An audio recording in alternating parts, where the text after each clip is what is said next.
So let's continue. Now we go to the third part, per syllabus incorporation organization. So let's tackle about number and qualification of incorporators. Before that, let's know first what is an incorporator. Um, those stockholders mentioned the articles of incorporation as originally formed in composing the corporation, having signed the OI and acknowledged same before a notary public. They have no powers beyond those vested in them by the statute. Under SEC Memorandum Circular Number 16, Series of 2019, incorporators must not be more than 15. One incorporator is sufficient for an OPC, but other corporation there must be at least 2 incorporators.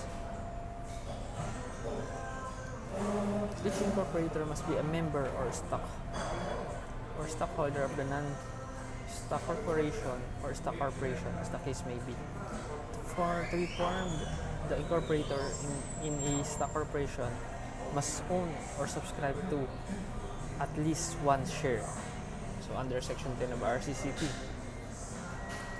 Under Section 10 RA 11232, incorporators are no longer limited to natural persons. Juridical persons such as partnership, associations, or corporations can now be incorporators. Natural persons who are licensed to practice a profession and partnerships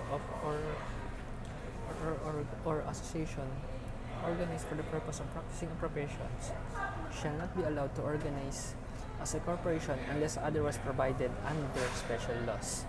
So meaning professionals and or licensed to practice profession, partnerships or associations organized for the purpose of practicing or for practicing a profession shall not be allowed to organize as a corporation unless otherwise provided under special laws.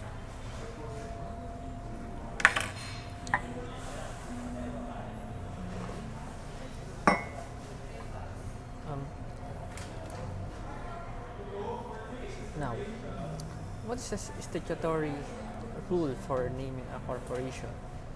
So under Section 17 RA 11232, no corporate name shall be allowed by the SEC if it is not distinguishable from already reserved or registered for the use of another corporation.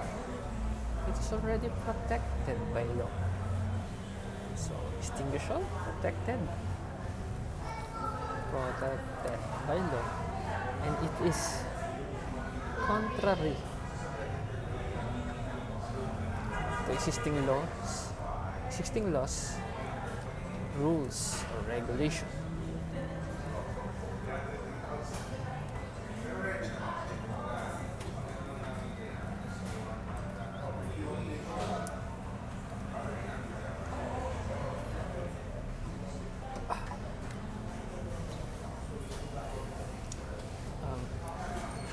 Corporate name is not distinguishable even if it contains one or more of the following. So, word corporation, company, incorporated,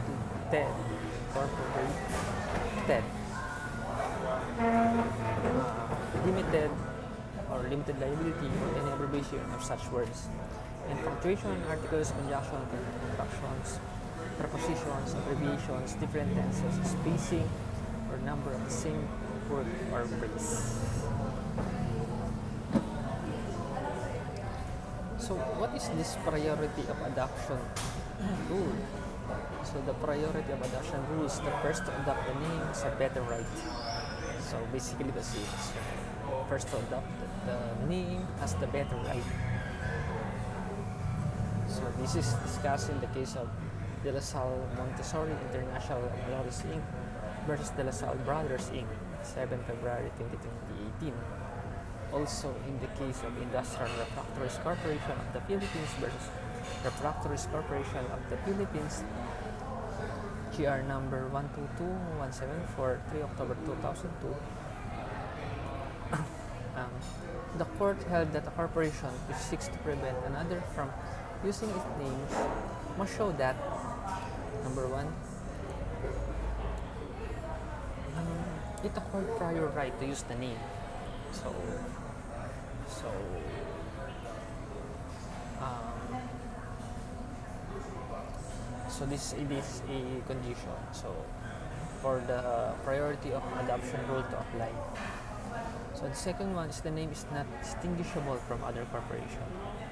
So acquired prior right.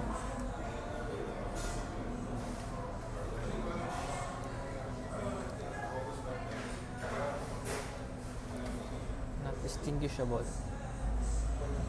The name is not distinguishable from other corporations.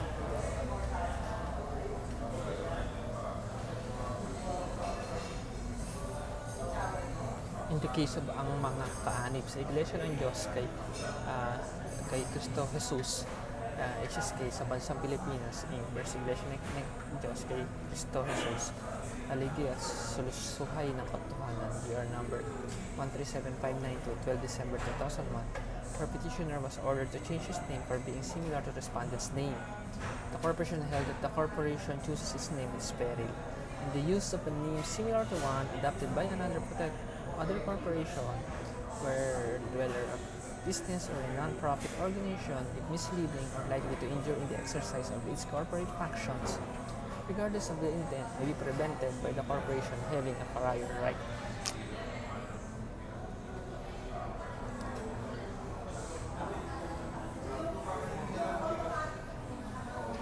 So what is the capitalization requirement for stock corporations? Under Section 12 RA number 11232, stock corporation shall not be required to have any minimum authorized capital stocks except as others provided for by special law. So what is an authorized capital stock? An authorized capital stock is the amount fixed in the Articles of Incorporation to be subscribed and paid by the stockholders of the corporation. Subscribed capital stock, this is the portion of the authorized capital stock that is covered by subscription agreement whether paid or not. What is paid up capital? In one case, the court held that the portion of the authorized capital stock that has been subscribed and actually paid. What is paid in capital? It is the amount of the outstanding capital stock, and the additional paid in capital or premium paid over the par values of the share. What is outstanding capital stock? So earlier, authorized capital stock. This time around, it's outstanding capital stock. So under Section 173 RA 11232, it's a total share of stock issued to subscriber or to stockholders under binding subscription contract, whether fully or partially paid, except treasury shares, so long as there is a binding subscription. Okay. So what is capital under RA 11232? They are properties and assets of the corporation that are used for its business or operation.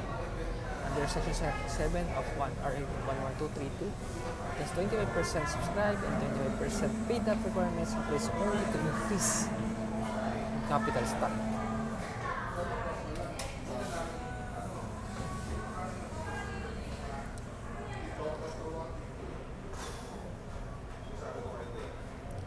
So,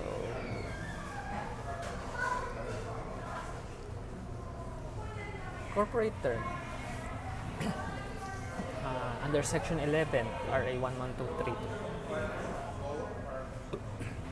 The general rule is that the corporation shall have a perpetual existence unless its articles of incorporation provides otherwise.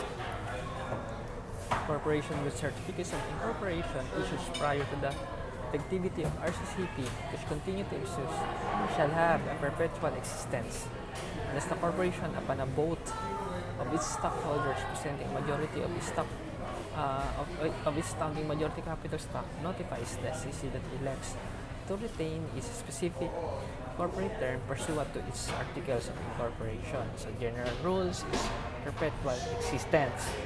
So if in case that the corporation prior to the effectivity of RCCP has their own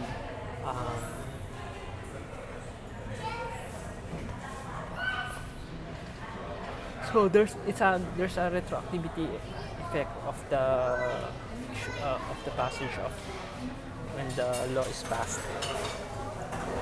Thus,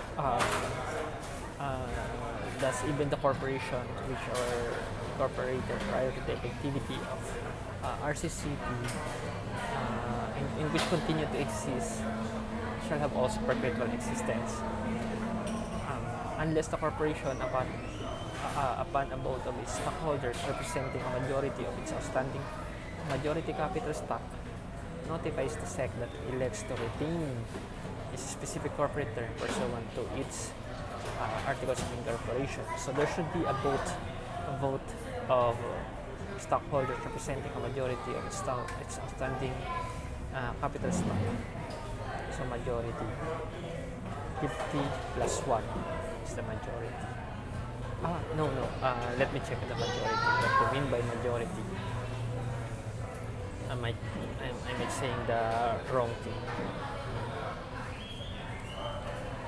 So if a corporate term is stipulated, or if existing corporation opt to retain their existing terms, the specific period may be extended or shortened by amending the articles of incorporation. So if a corporate term is stipulated, or if existing corporation opt to retain their existing corporation, a specific period may be extended or shortened by amending the articles of incorporation. So no extension may be made earlier than 3 years prior to the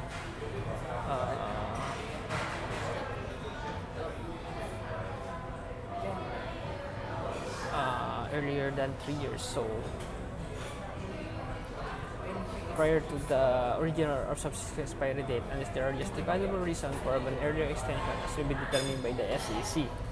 So meaning if the term is 5 years, and then the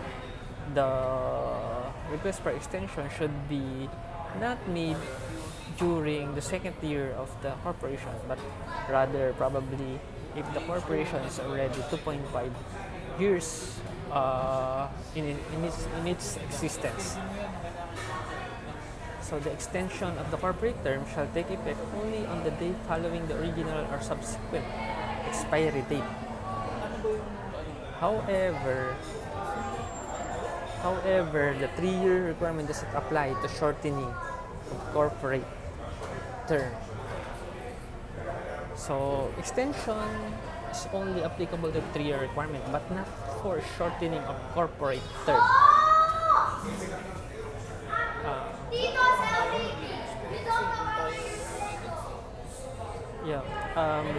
Revival is a remedy by corporation whose term has expired and apply for revival of its corporate existence.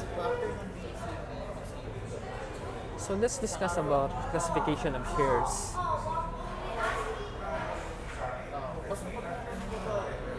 This is a long discussion. Under the syllabus, it's a 5th classification of shares.